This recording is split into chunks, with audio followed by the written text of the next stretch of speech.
I'm Michael Brooks. I've been making pizzas in Milwaukee for close to a decade. New York and Chicago pizza is always talked about. I'm here to look at the pizza I know the most about, Milwaukee pizza. Let's take a look at two pizza places that have been around the longest and one that's relatively new. This is Pizza Pies and Pepperoni.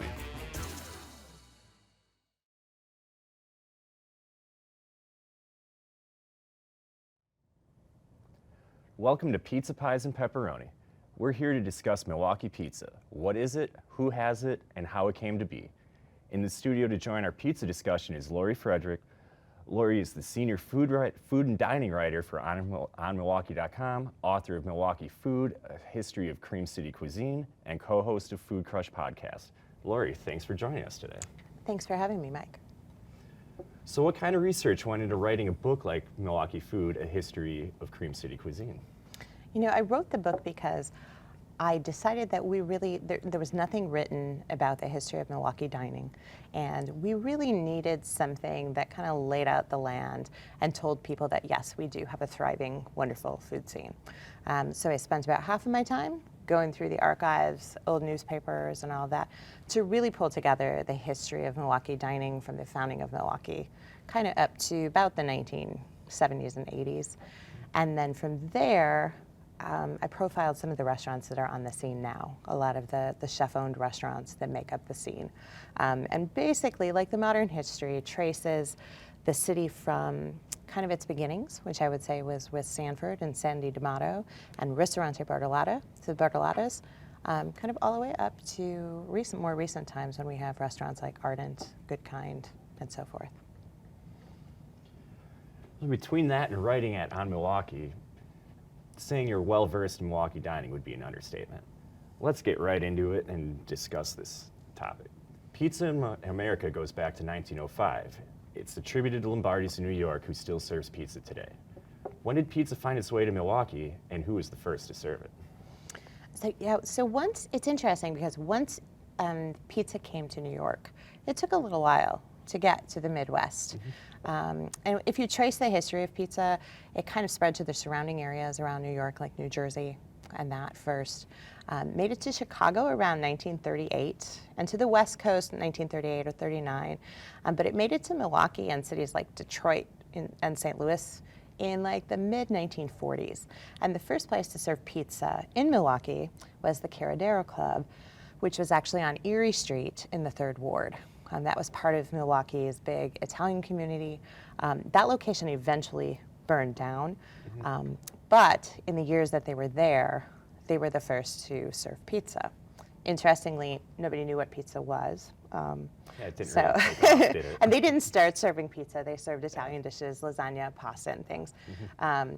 And because people didn't know what pizza was, they couldn't sell it at first. So they actually gave it away. Slice by slice, on the street downtown. To people until people were like, "Oh, that's really good." Hard to believe at this point, right? So, and from there, pizza spread.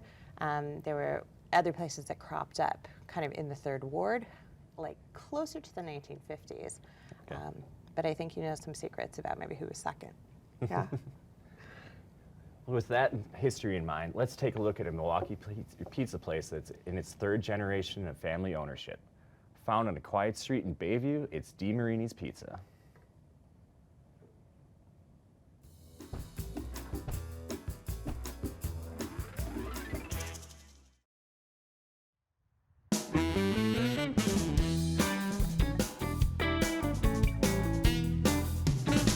Welcome to DeMarini's.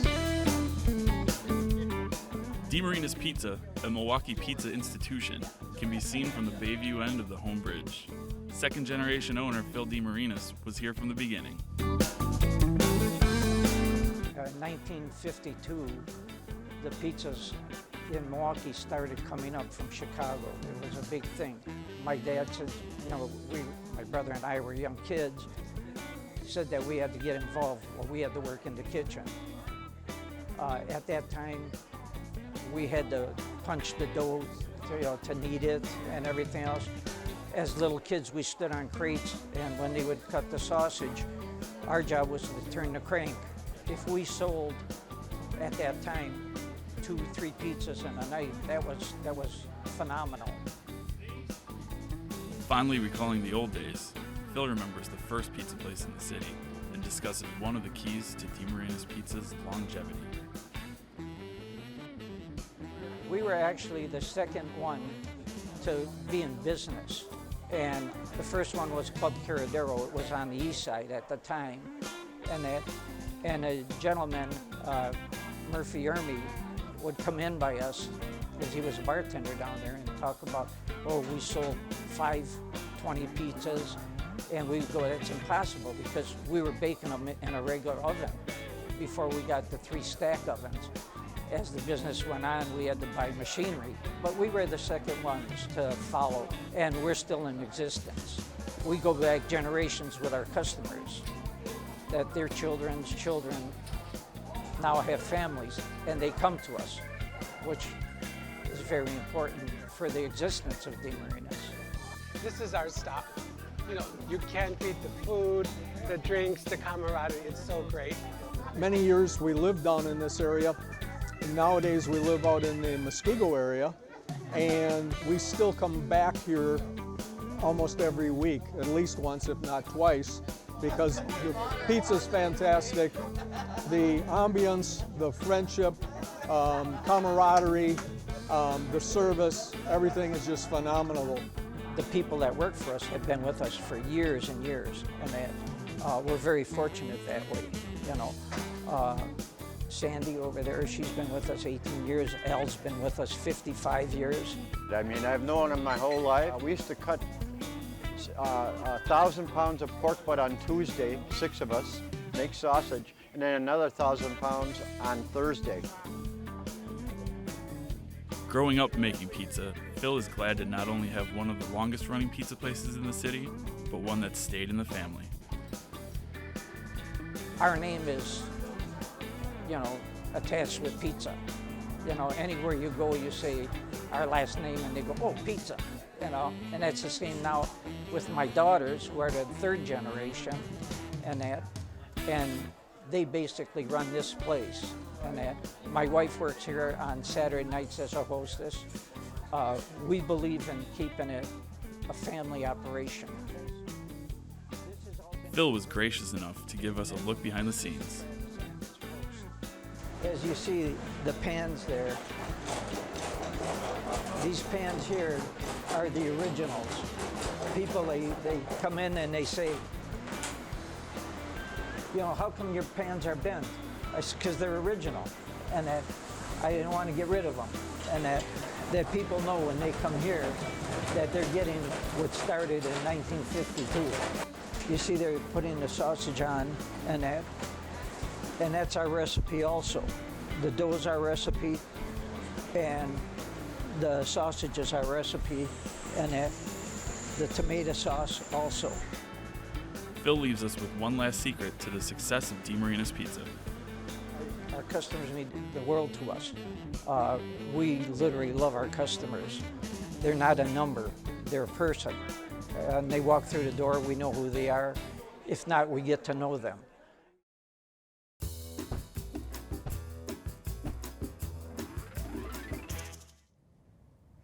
I didn't know they were the second pizza place in Milwaukee. Now that we've seen what their pizza looks like, let's talk about Milwaukee style. Some claim that Milwaukee has a distinct style of pizza, but is that really true? Let's settle this debate. Let's settle it indeed. People like to argue about pizza, and especially people from Chicago like to say that Milwaukee does not have its own style of pizza. Partially because Milwaukee style pizza, or the pizza that we have claimed as our own, it's a thin crust pizza, you know, round, thin crackery crust that really holds up. It's resilient. It'll hold a lot of toppings, and is typically cut tavern style into squares, yeah. or party style, as some people call it.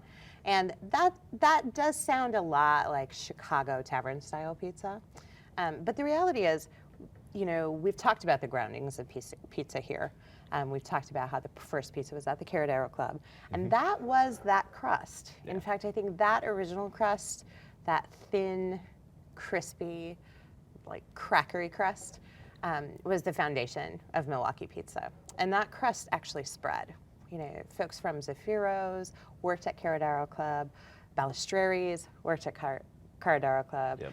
and all of those iconic places that kind of formed the foundations for what people think of as the best pizza in Milwaukee right now, all of those have the same crust. So I say we can lay claim, you know, to that. What would be the topping choice then for Milwaukee style? And then there's the toppings, Yep. because you can't come to Milwaukee or be, you know, a true Milwaukeean without ordering at least once that cheese sausage, mushroom, and onion combination, because that is classic. It's the Milwaukee. standard Milwaukee pizza. So But also, frozen pizza came from Wisconsin. frozen pizza has origins. I actually did, you know, I looked at this a little bit. It's got origins in the Midwest. They say that the first nationally distributed frozen pizza was actually in Minnesota. Oh, okay. But Milwaukee became a central point for the manufacturing of frozen pizza. And you can see that now. I mean, we have big manufacturers like Palermo's right here. And then there's smaller ones so- too still, too. And smaller ones all over Yeah. the place. So frozen pizza kind of found its home here. That's cool. What else with, well, we're going to move on. When people discuss Milwaukee-style pizza, the next place we visited is always in the conversation. When you're done with your pizza, you can always go across to 27th Street and visit another Milwaukee legend, Leon's Custard.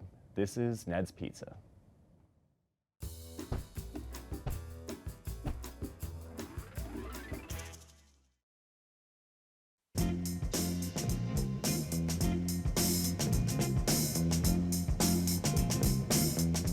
Ned's Pizza has been serving pizza since 1969. Owner Bob Meyer was there in the beginning. We've been here for 51 years now. Grade school friend Don Strack and I were looking for something to do after getting out of the Army back in the 60s. We knew a guy that was in the business, and we worked for him as teenagers and delivery guys and short order cooks and stuff. And then we were introduced to Ned Hewitt, who had a pizza operation on Villard Avenue on 32nd and Villard, which was one of the earliest ones that was started in Milwaukee. We signed an agreement with him to, we envisioned opening a lot of stores, but that never came to fruition. But Ned had 3 other stores at one time, including ours, so we had the city pretty well covered. Our Hobart mixer's about 60 years old and still going away, grinding away like crazy. Utilized every day for some heavy-duty stuff. Bob's daughter, Leanne, is the second generation of ownership. Leanne believes that Ned's has stood the test of time because of their employees. We have, I believe, 8 employees who worked here or are still currently working for over 40 years. And then we have, I think, 14 employees who've been here 20 to 30 plus years.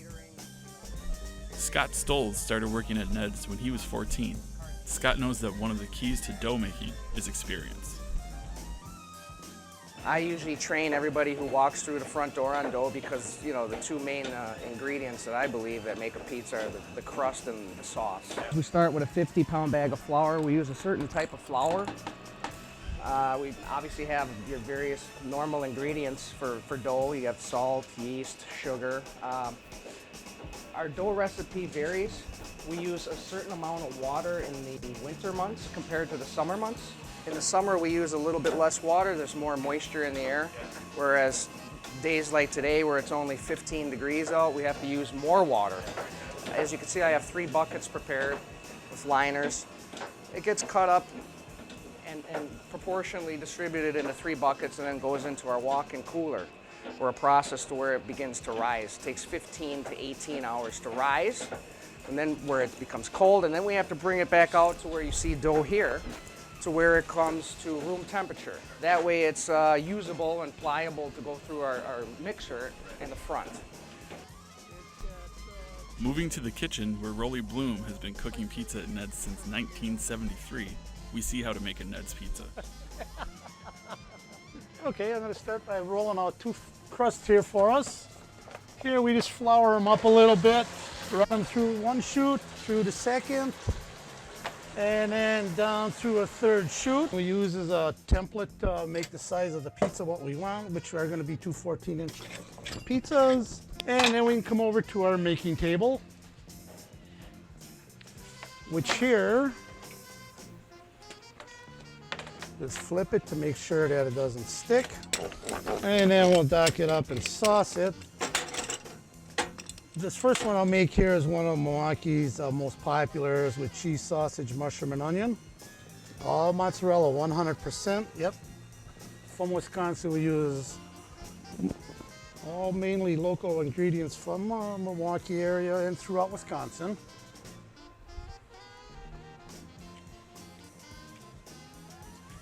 So then this pizza is done, we'll just give it a little shake here and we'll slide it up into the ovens here and let her start baking.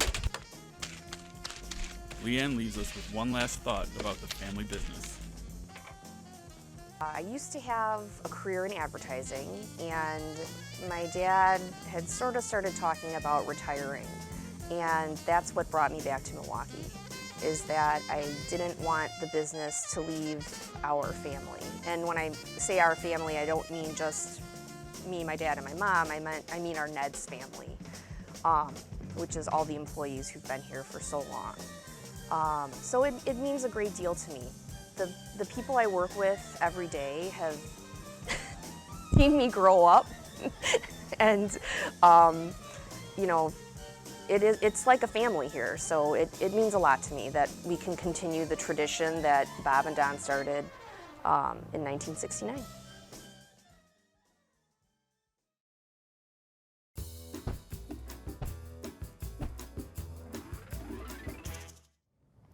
If you've ever been to Ned's on a weekend, you know the love that Milwaukee has for them. Ned's is another great example of a classic Milwaukee pizza. The old school tavern-style pizzas have stood the test of time in Milwaukee. Recently, we've been seeing some different styles pop up. What kind of new places have you noticed, Lori? You know, you can pretty much get any style pizza that you want in Milwaukee now. From New York style to Chicago deep dish to like hand-tossed kind of thicker crust, and Milwaukee has got its own kind of style of deep dish pizza. And every now and again, you can find Detroit style pizza at the Tandem. Tandem, yeah, that's right. Caitlin Cullen has some background in Detroit, so Nice. She brought that with her. In addition to that, we also have one of the only restaurants in Wisconsin to be certified Neapolitan pizza, certified by the VPN, Yep. which is the presiding authority that basically guides the making of Neapolitan-style pizza across the world. Yeah. From the double O flour that they use to the tomatoes they use. And it's a really rigorous certification process where all of the chefs have to go through the training. And you have to do it right every single time. It's always wood fire. Yes. And we got multiple wood fire pizza joints too. Still. We in do, Milwaukee. we do. Yeah. We got I think you Anodyne, mentioned that one of your favorites is Santino's. Anodyne. Yeah. Santino's Little Italy. Yep. There's White East Pizza on the west side. Yeah. So good And we stuff. got some new ones popping up too. You got Flower Child coming up soon. Yep. And Flower Child is going to take all the good pizzas from New Haven style, which is kind of coal-fired crust, to New York and Detroit. And they're going to roll it all into one and then put some really, really great inventive vegetarian toppings on them. Well, this next place has been around for almost 15 years. Enough time to be pizza veterans, but still considered the new guys, as far as old school Milwaukee pizza is concerned. For a different look at Milwaukee pizza, we visited a Bayview staple, Classic Slice.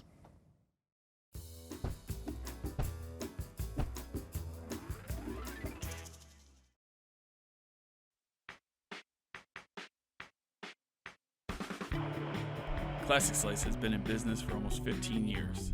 Relatively new in Milwaukee's old school history, owner Jason Spigorski recalls where the idea for Classic Slice came from.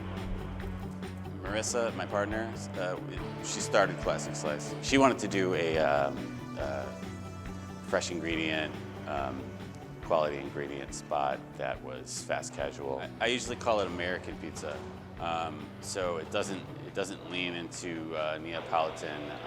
I guess it's easy to talk about what it's not, but it's based loosely around New York style pizza. But what we do is a little bit different. New York style pizza is generally a reheat single slice thing, and we do it slightly differently from New York style because this is Milwaukee and because we don't have Manhattan foot traffic. So we don't do the fast process. We do a more slightly slower process to accommodate the rate of Milwaukee business and Milwaukee life. Jason helps define the idea of Milwaukee-style pizza and where Classic Slice fits in. It is a very crispy, very thin, and I think one of the defining characteristics of Milwaukee pizza is that Milwaukee people like to have a lot of toppings on their pizza. 4 toppings, 5 toppings, 6 toppings. That's kind of a staple, like what we call the deluxe or the supreme. Those are all 5 topping, 6 topping canned vegetable pizzas, which is sausage, mushroom, onion, pepperoni, black olives, green peppers, right? So that's kind of like, so many people come into Classic Slice to order those things. We do a lot of specialties that are high topping ingredients or high quantity ingredients that are different, but kind of skew still towards that. It's like your whole leftover Thanksgiving dinner on top of a pizza, which a lot of people in America scoff at. A lot of people are purists, like the Neapolitan style is generally 3 toppings, 2 toppings, sometimes no toppings. So we kind of just try to embrace both sides of it, but the Milwaukee, like how we fit into that is sort of bringing like a fresh ingredient take on the kitchen sink Milwaukee style. And we don't do the crispy cracker, we're a hand-tossed place. So the foundation of our pizza is a lot different, but the sentiment I think is there. We even have the vegan MKE, or the vegan Milwaukee, which is a sausage, mushroom, onion with vegan cheese and vegan sausage. So we totally like try to pay tribute to what the Milwaukee, the old school Milwaukee pizza mindset is like. Part of Classic Slice's success is their diligence in using high quality ingredients. A lot of pizzerias use Wisconsin cheese, ones that aren't in Wisconsin. So it's sort of like a no-brainer to use local cheese because it's made at Grande, which is in central Wisconsin. So that's easy, but we then do use some imported other cheeses, but the flour and the tomatoes we use for the sauce are also American-made. We don't import those. We feel like the California tomatoes are great, and I have a brand that I use that has no preservatives added, and I like that we use American flour. Jason saw a need for vegan options and looked to cater to a then overlooked part of the population. In 2007, that did not exist in pizza in Milwaukee, as far as I know. So we started developing that side of it, and I've really pushed. There's also a group called Vegan Milwaukee, and a few other groups that really did specific events here and supported us a lot because we were supporting them. So we started developing our own products, our own vegan soy cheese, our own vegan sausage, and different pies that would utilize those things.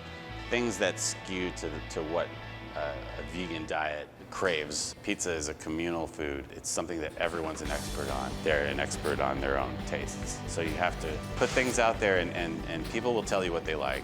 People will tell you what they don't like. You just try to provide a good version of that, or the best version of that you can.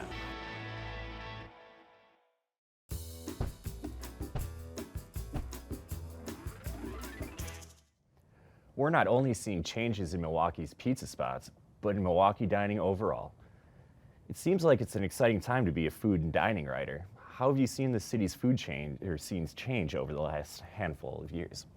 It is definitely a good time to be a food and dining writer, but it's an even better time to be an eater. Oh, yeah. Because Milwaukee, if you had gone away maybe 10 years ago and you came back to Milwaukee today, you would hardly recognize in terms of the dining scene. You wouldn't believe how many places we have, from higher end places like Ardent on the east side to, really comfortable but great food at places like Good Kind in Bayview, Bavette, women-owned butcher shop and cafe serving higher end food on the Third Ward.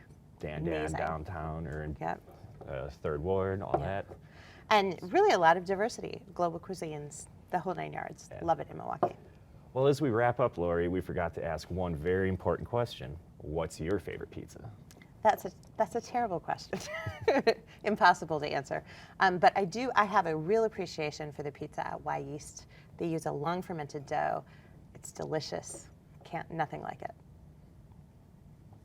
Well, thanks so much for joining us today, Lori. We appreciated your insight. Thanks, Mike. Well, until next time, I'm Michael Brooks, and this has been Pizza Pies and Pepperoni. Thanks for watching.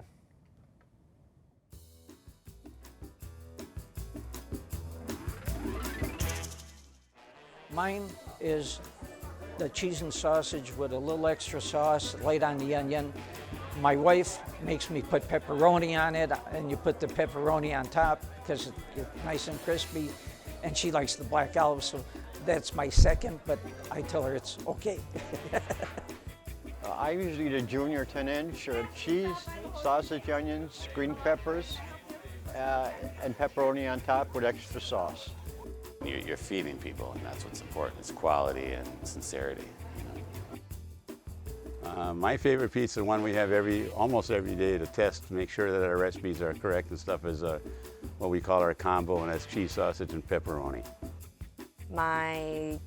It's probably tied for favorite would be the Triple P, which is a little unique. Well, it's unique to us. It's spicy, and it has pepperoni, pickles, and pepperoncini peppers.